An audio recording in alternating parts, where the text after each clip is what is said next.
여러분, 딸 말만 믿고 평생 살아온 집을 팔아넘긴 뒤 월세방에 버려져 혼자 겨울을 나게 된 72살 아버지가 있습니다.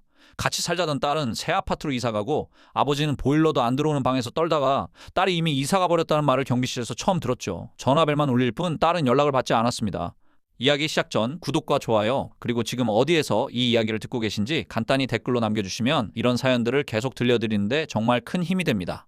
김영호, 172, 서울 변두리 오래된 다세대 주택 꼭대기층에 사는 노인이었습니다.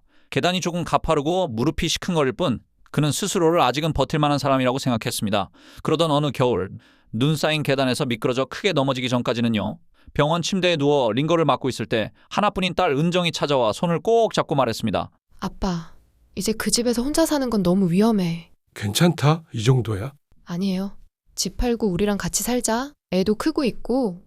솔직히 저도 아빠 옆에서 좀 챙겨드리고 싶어. 영호 씨는 잠시 망설였지만 결국 딸의 말을 받아들였습니다. 그래, 네 말이 맞지. 나도 이제 계단 오르내리는 게 겁이 나더라. 집은 딸 명의로 정리됐고 매매 대금은 전부 딸 계좌로 들어갔습니다. 아빠, 대출도 갚고 집도 수리해야 해서 일단 돈은 제가 맞출게요. 대신 아빠는 당분간 여기 월세방에서 지내시고 새 집 정리되면 우리 집으로 같이 들어와요. 그 한마디를 믿고 영호 씨는 좁은 원룸으로 들어갔습니다. 처음 몇 달 동안 딸은 자주 찾아왔습니다. 반찬을 가져오고 새 아파트 인테리어 사진을 보여주며 말했습니다.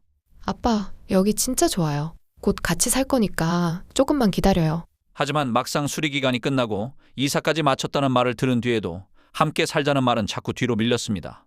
아빠, 지금은 집이 너무 어수선해서 이삿짐 좀 정리하고. 아빠, 애가 곧 시험이라 너무 예민해. 시험만 끝나면 그때. 요즘 남편이 회사 일 때문에 너무 예민해서 분위기 좀 나아지면 그때 모시는 게 좋을 것 같아요. 핑계는 매번 달랐지만 결론은 하나였습니다. 조금만 더. 그러던 한겨울밤 원룸 보일러가 완전히 꺼져버렸습니다. 방 안은 숨 쉴 때마다 입김이 하얗게 보일 정도로 차가워졌고 영호 씨는 이불을 2겹, 3겹 둘러싸고도 떨림이 멈추지 않았습니다. 그는 떨리는 손으로 휴대폰을 꺼내 딸 번호를 눌렀습니다. 지금은 전화를 받을 수 없습니다. 삐 소리 후. 몇 번을 더 걸어도 같은 안내만 반복됐습니다. 다음 날 그는 버스를 타고 딸이 말하던 새 아파트 단지로 찾아갔습니다. 경비실에서 돈과 호수를 말하자 경비가 이상한 표정을 지었습니다. 어르신, 그 집 세대주는 지금 다른 분인데요. 예? 우리 딸이 산다는데요? 여기 이사 온 지 몇 달 안 된 젊은 부부예요. 성함은? 됐습니다. 그 말을 듣는 순간 다리가 풀리는 느낌이었습니다.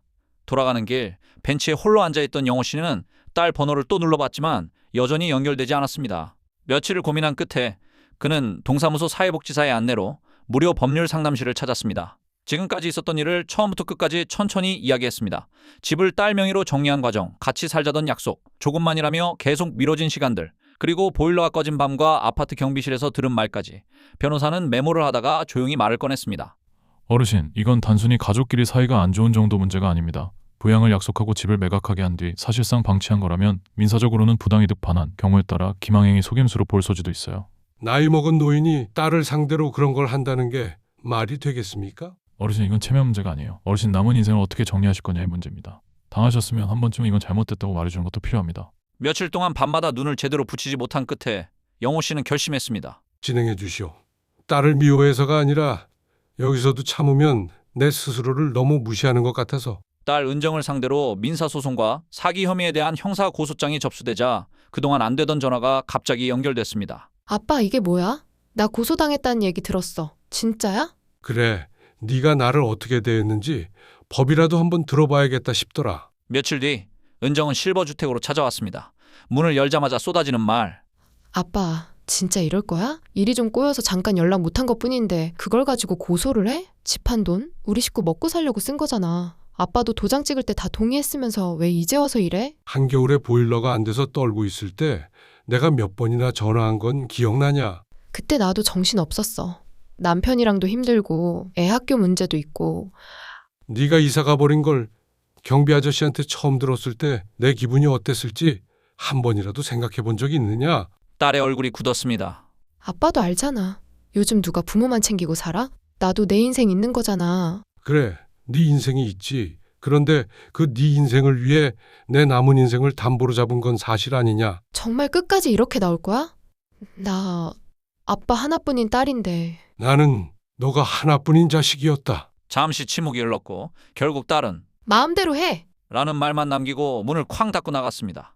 재판이 시작되자 집 매매 대금이 전부 딸 계좌로 들어간 뒤 어떻게 쓰였는지, 그 사이 아버지에게 생활비나 주거비를 지원한 적이 있는지 통장 내역과 각종 기록이 하나씩 드러났습니다. 법원은 매매 대금 중 일부에 대해 부당이득 반환을 명령했습니다.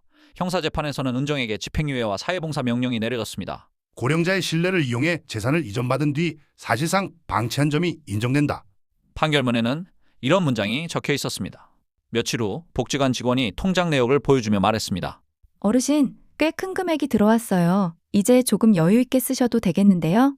방도 좀 넓히시고 맛있는 것도 많이 드시고요. 영호 씨는 한동안 화면을 바라보다가 천천히 고개를 저었습니다.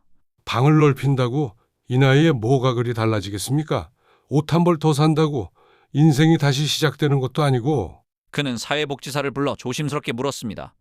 이 돈 나 같은 어른들 난방비나 밥 한 끼 제대로 못 드시는 분들 위해 쓸 수 있겠습니까? 이미 딸한테 줄 건 다 줬으니까 돌아온 돈만이라도 나보다 더 힘든 사람들한테 가면 좋겠어요. 얼마 뒤 지역 소식지에 작은 기사가 실렸습니다. 자녀에게 당한 재산 피해 소송으로 되찾은 금액, 지역 노인 겨울 난방비와 복지기금으로 전액 기부한 무명 기부자. 이름은 나와 있지 않았지만 기사 속 한 문장은 분명 김영호 씨의 말이었습니다. 자식을 사랑하는 마음이랑 내 인생을 통째로 내주는 건 다르다는 걸 너무 늦게 배웠을 뿐입니다.